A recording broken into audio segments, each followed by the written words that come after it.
Nyad, available on Netflix, first narrative feature film from directors Jimmy Chin and Elizabeth Chai Vasarhelyi, who previously made several documentaries, most notably the amazing Free Solo. This new film stars Annette Bening and Jodie Foster, who have both been nominated for Academy Awards for their performances in this film, lead and supporting actress respectively. And it tells the real-life story of a marathon swimmer named Diana Nyad. In the 1970s, she broke several records and made multiple long swims, including ones on open seas. Her crowning achievement and dream was supposed to be swimming all the way from Cuba to Key West in Florida, 100 miles in open seas. She failed. She couldn't do it, had to back out, and subsequently retired from marathon swimming.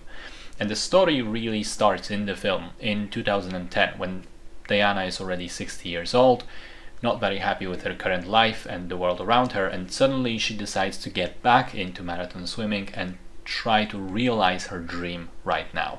Everyone around her, including her best friend and coach, tells her she's insane. This entire idea is considered impossible and she couldn't even do it in her physical prime.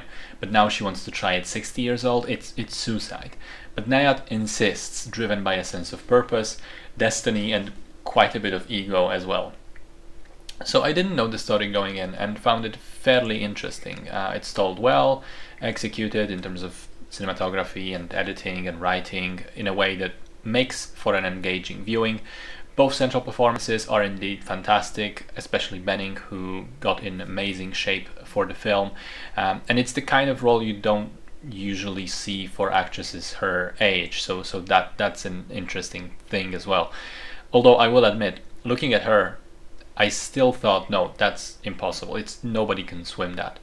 But when the movie towards the end showed the real Diana Nyad in some real life footage, I went, oh, okay, her I can believe. She looks tough as nails.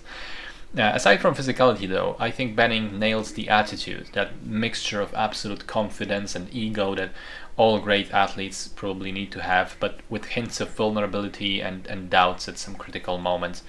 What I also found interesting is how much I disagreed with the film's messaging. I mean, it's sold as this inspirational story at the end of the day, but towards the end I couldn't help thinking, okay, well, even though she succeeds, I still think it was an irresponsible and selfish thing to do. There was nothing to be gained, really. It was an ego trip, and it endangered not just Nyad herself, but crucially the people who helped her and had to be on the seas with her in the boat. The divers, the navigator, coach, medic, the captain of the ship. I mean, I can see it's an achievement, something to be proud of, to have done it. But I still think she should have stayed home, honestly.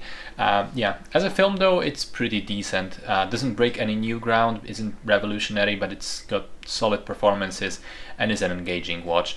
Good enough.